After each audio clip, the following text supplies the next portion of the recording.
कुमारी शैलजा जी, Bhupesh Baghel ji, TS Singhdeo जी, दीपक बैज जी, ताम्रराज साहू जी, चरणदास महंत जी,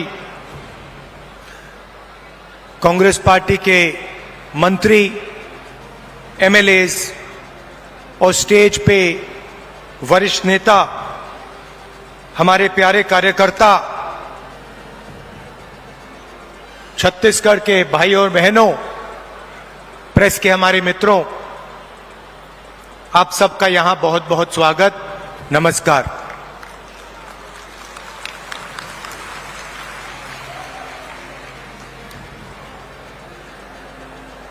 बिलासपुर आकर आज मुझे काफी खुशी हो रही है।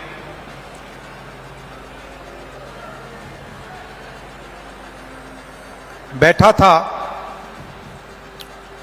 और मुझे ये रिमोट कंट्रोल दिया गया और कहा कि देखिए इस पे आप इसका बटन दबाइए। और जैसे ही हमने बटन दबाया तो हजारों करोड़ रुपए सीधे छत्तीसगढ़ के गरीब जनता के बैंक अकाउंट में गए।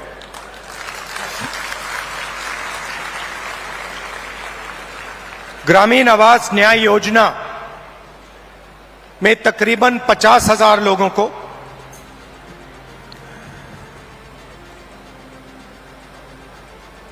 1-2 सेकंड में बैंक अकाउंट में पैसा मिला। पीएम आवास योजना में जो हिंदुस्तान की सरकार की जिम्मेदारी है,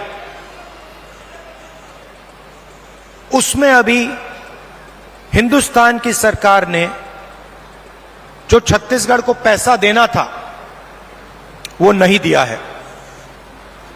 और 7 लाख लोगों को जो आवास दिल्ली की सरकार के पैसे से मिलना था वो नहीं मिला। उनके लिए भी आज छत्तीसगढ़ की सरकार पैसा दे रही है।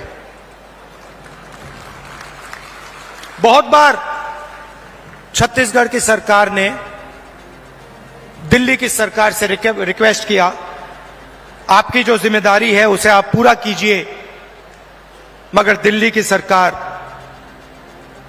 अपनी जिम्मेदारी नहीं निभाती है। आज तकरीबन 1200 करोड़ रुपए रिमोट कंट्रोल से आपके खाते में गया है और अगले 5 साल के अंदर छत्तीसगढ़ की सरकार 500 करोड़ रुपए ऐसे रिमोट कंट्रोल से आपके खातों में डालने जा रही है। हमने चुनाव में आपसे 2-3 वायदे किए थे। छोटे वायदे नहीं थे, छत्तीसगढ़ को बदलने वाले, छत्तीसगढ़ की नींव को मजबूत करने वाले वायदे थे। किसानों का कर्जा माफ,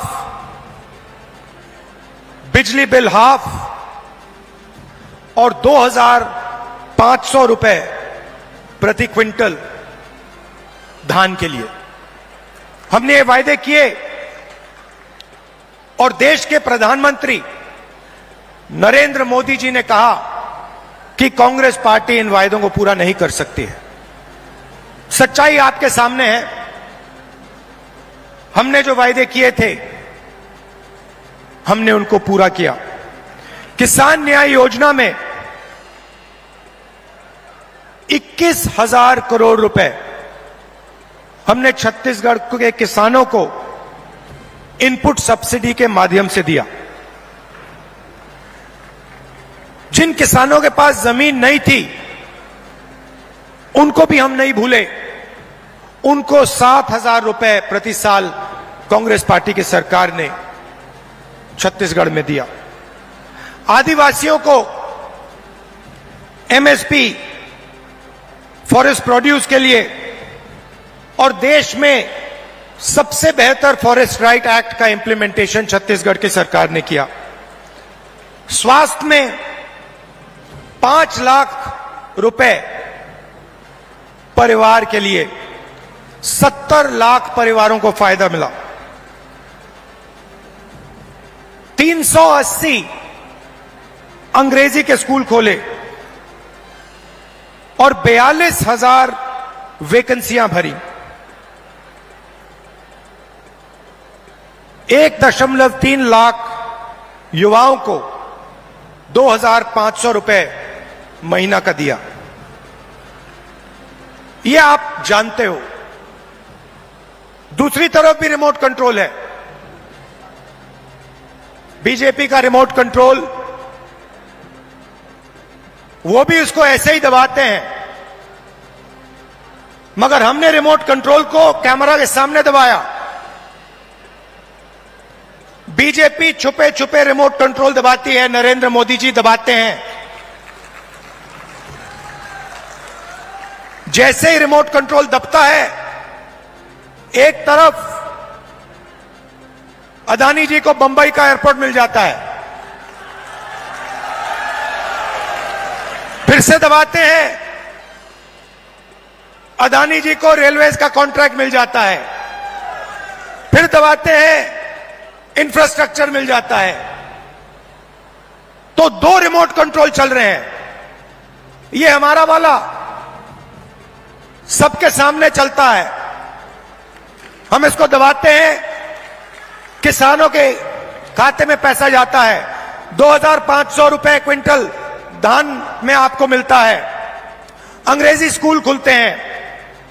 बीजेपी दबाती है, पब्लिक सेक्टर प्राइवेटाइज हो जाता है।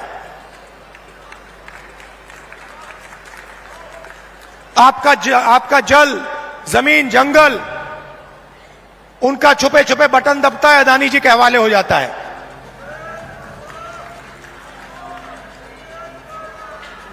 तो 2 तरीके के रिमोट कंट्रोल हैं। अब मैंने उनके रिमोट कंट्रोल के बारे में पार्लियामेंट में बात उठाई। मैंने नरेंद्र मोदी जी से पूछा कि मोदी जी, आपका अदानी जी के साथ क्या रिश्ता है? डिफेंस में अदानी जी को पूरा का पूरा फायदा,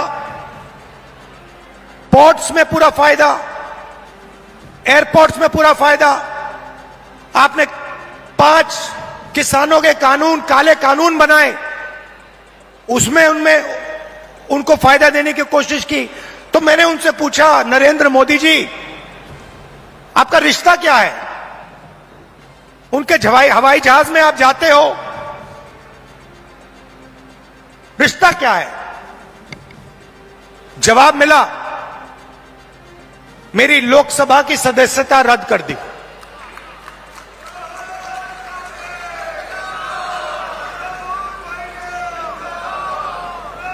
कोई फर्क नहीं पड़ता।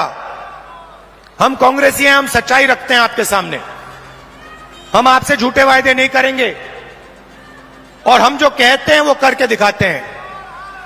अब एक नया मुद्दा उठा है। नरेंद्र मोदी जी जहां भी जाते हैं ओबीसी वर्ग की बात करते हैं। करते नहीं करते? करते हैं ना? कांग्रेस पार्टी ने कास्ट सेंसस किया था, याद है आपको? याद है? उसमें हिंदुस्तान में हर जाति के कितने लोग हैं वो डेटा हिंदुस्तान की सरकार के पास पड़ा हुआ है। नरेंद्र मोदी जी वो डेटा पब्लिक को नहीं दिखाना चाहते। क्यों नहीं दिखाना चाहते, मैं आपको बताता हूं। मैंने कास्ट सेंसस पे भाषण दिया, आपने देखा होगा, जैसे ही मैं कास्ट सेंसस की बात करता था, कैमरा उधर हो जाता था।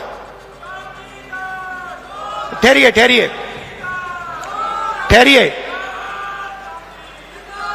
जैसे ही मैं कास्ट सेंसस की बात करता हूं, लोकसभा में बात की, वैसे ही कैमरा उधर हो जाता है। मैंने एक आंकड़ा निकाला, हिंदुस्तान की सरकार को एमएलए और एमपी नहीं चलाते हैं, हिंदुस्तान की सरकार को सेक्रेटरीज और कैबिनेट सेक्रेटरी चलाते हैं। इस बात से आप सहमत हैं? सहमत हैं? कोई भी योजना बनती है, जो 90 सेक्रेटरीज हैं हिंदुस्तान की सरकार के हर मिनिस्ट्री में, वो योजना को डिजाइन करते हैं, कितना पैसा कहां जाएगा वो डिसाइड करते हैं। तो मैंने देखा, मैंने चेक किया कि भैया इन 90 लोगों में से नरेंद्र मोदी जी की सरकार में पिछड़े वर्ग के कितने लोग हैं।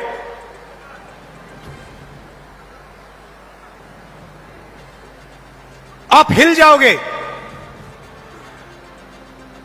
90 लोगों में से सिर्फ 3 लोग ओबीसी समाज के हैं, और वो 3 लोग हिंदुस्तान का सिर्फ 5% बजट कंट्रोल करते हैं। भाइयों और बहनों, क्या हिंदुस्तान में सिर्फ 5% ओबीसी है? यह सबसे बड़ा सवाल है, और इस सवाल का जवाब सिर्फ कास्ट सेंसस से मिल सकता है। किसी को चोट लगती है, अस्पताल में जाता है, सबसे पहले एक्सरे होता है। पैर में चोट लगती है, डॉक्टर एक्सरे करवाता है, कहता है भैया देखते हैं क्या हुआ है, कैसी चोट लगी है, पैर टूटा है या नहीं टूटा है। भाइयों और बहनों, कास्ट सेंसस हिंदुस्तान का एक्सरे है। इससे पूरे देश को पता लग जाएगा कि ओबीसी कितने हैं, दलित कितने हैं, आदिवासी कितने हैं, महिलाएं कितनी हैं, जनरल कास्ट के लोग कितने हैं। और एक बार यह डेटा हिंदुस्तान की जनता के हाथ में होगा, तो फिर देश सब लोगों को लेकर, सब लोगों को भागीदारी देकर आगे चल पाएगा। अब मैंने ये सवाल लोकसभा में पूछा, नरेंद्र मोदी जी से पूछा कि आप कास्ट सेंसस से डरते क्यों हो? कास्ट सेंसस का डेटा सबके सामने रख दो, जो आपकी सरकार की सच्चाई है, आप हिंदुस्तान की जनता को दिखा दो, डरो मत। मगर नहीं, उनके मंत्री कहते हैं हमारे ओबीसी के विधायक हैं, ओबीसी के सांसद हैं, और उन्हीं सांसदों से आप लोकसभा में बात करो, वो आपसे कहते हैं कि भैया देखो, हमारे से कोई कुछ पूछता नहीं है, हम कुछ बोल नहीं सकते, हमें तो यहां मूर्ति जैसे रखा हुआ है। असली निर्णय हिंदुस्तान के सेक्रेटरी लेते हैं, ब्यूरोक्रेट लेते हैं, नरेंद्र मोदी जी लेते हैं। तो अगर ओबीसी को भागीदारी देनी है, दलितों को, आदिवासियों को, महिलाओं को भागीदारी देनी है, तो कास्ट सेंसस करवाना ही पड़ेगा। और अगर नरेंद्र मोदी जी कास्ट सेंसस नहीं करवाएंगे, तो जैसे हमने कहा था यहां पे, जैसे ही हमारी सरकार आएगी, पहला कदम कास्ट सेंसस होगा, और ओबीसी को जो भागीदारी मिलनी चाहिए वो कांग्रेस पार्टी करके दिखाएगी।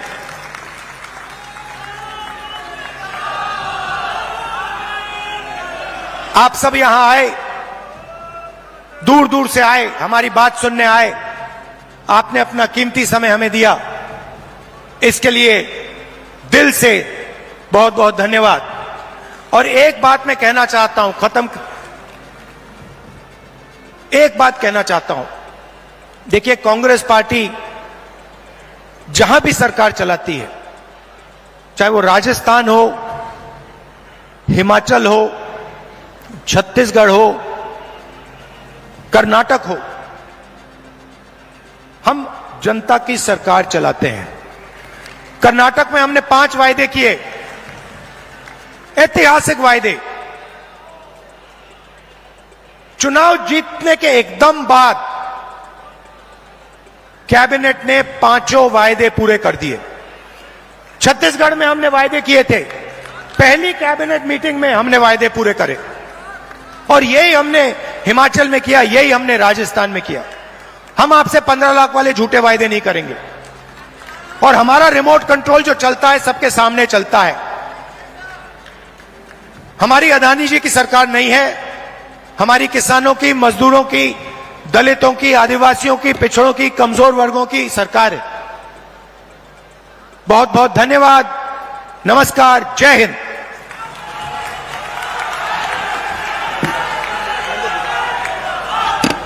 जोरदार तालियां माननीय राहुल गांधी जी के लिए। आपके संबोधन के लिए बहुत बहुत धन्यवाद माननीय सांसद श्री राहुल गांधी जी। और अब हितग्राहियों को चेक का मंच से वितरण किया जाना है माननीय श्री राहुल गांधी जी के करकमलों से। सबसे पहले हम 10 हितग्राहियों को आमंत्रित कर रहे हैं। ग्रामीण आवास न्याय योजना के अंतर्गत लाभान्वित हितग्राहियों को स्वीकृति आदेश पत्र का वितरण किया जा रहा है। हम नाम आमंत्रित कर रहे हैं। सादर निवेदन करेंगे माननीय राहुल गांधी जी, कुमारी शैलजा जी, माननीय मुख्यमंत्री जी। जोरदार तालियां हो। मंच के समक्ष आमंत्रित हैं प्रतीक्षा दिनकर, राम कुमारी केवट, प्रमीला बैगा, चैती बाई, मंजू मरावी, संतोषी मानिकपुरी, जमोत्री बाई, वंदना लोनिया, गौरी साहू और बैसाखा बाई सूर्यवंशी। इसके बाद श्रम विभाग से मुख्यमंत्री निर्माण श्रमिक आवास सहायता योजना के तहत 1 लाख रुपए का चेक वितरण किया जाएगा। आप सभी को इस योजना के अंतर्गत 10,76,585 आवासहीन परिवारों को आज इनमें से 30,000 आवासहीन परिवारों को प्रथम किश्त की राशि 25,000 प्रति आवास के आधार पर कुल 75 करोड़ रुपए की राशि सीधे हितग्राहियों के खाते में हस्तांतरित की गई और सांकेतिक रूप से इन 10 हितग्राहियों को चेक प्रदान किया। इसके बाद श्रम विभाग की ओर से मुख्यमंत्री निर्माण श्रमिक आवास सहायता योजना 1 लाख रुपए का चेक वितरण किया जा रहा है। सांकेतिक रूप में 10 हितग्राही हमारे बीच हैं। लक्ष्मीचंद बंजारे, प्रेमदास बंजारे, मूलचंद बिरको, उमेंद्र राम, देवानंद सूर्यवंशी, ओमकार कौशिक, बहादुर पटेल, सम्मत सिंह गौड़, पुष्पा यादव और बिंबा बाई।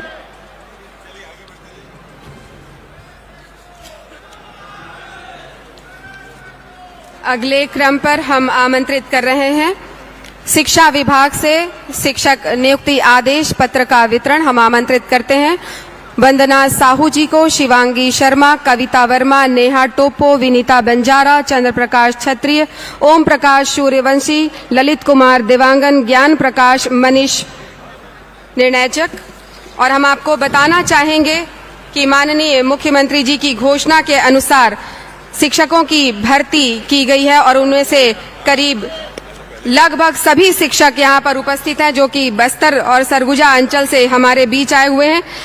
इसके अतिरिक्त 12,489 पदों के विरुद्ध 6,607 नियुक्तियां की जा चुकी हैं और कुल 2,594 नियुक्ति पत्र वितरित किए गए हैं और ये सभी नवनियुक्त शिक्षक, सहायक शिक्षक यहाँ मौजूद है। जोरदार तालियों से अभिनंदन करें राहुल गांधी जी का आप सभी और धन्यवाद ज्ञापित करें माननीय मुख्यमंत्री महोदय का। तो शिक्षकों की नियुक्ति, शिक्षक और सहायक शिक्षकों को बहुत बधाइयां। लगभग 2500 शिक्षक यहाँ पे हैं और सांकेतिक रूप में 10 हमारे उन शिक्षकों को ये नियुक्ति पत्र प्रदान की जा रही है। इसके बाद आदिवासी विकास विभाग की ओर से वन अधिकार पत्र शहरी का आवंटन किया जाना है, वन अधिकार पत्र का वितरण किया जाना है। इनमें पुनीत राम विश्वकर्मा, शिवशंकर ध्रुव, दुर्गा बाई, रवि कुमार केवट, बरातू राम केवट, परमेश्वरी केवट, राजकुमार, सविता और शंकरलाल जी हैं। इसके बाद नगर निगम राजीव आश्रय योजना के अंतर्गत पट्टा वितरण किया जा रहा है। माननीय सांसद श्री राहुल गांधी जी के द्वारा हम आमंत्रित करते हैं हितग्राहियों को श्रीमती गायत्री, श्रीमती सुखनी रजक, श्री पिंकी पटेल, अमरीला गोड़, गीता सोनी, प्रमीला पटेल, शीतेश्वरी ध्रुव, निर्मला गोड़, सूरज रजक, सुकृता पटेल। बिल्कुल, और बहुत बहुत बधाइयां, जोरदार तालियां आप सभी को, बहुत बहुत बधाइयां।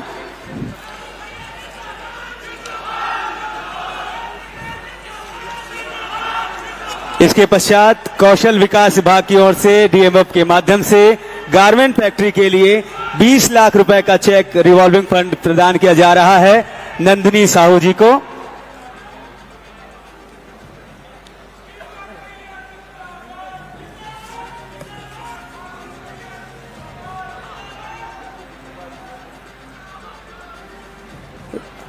दस हितग्राही महिलाएं सामूहिक रूप से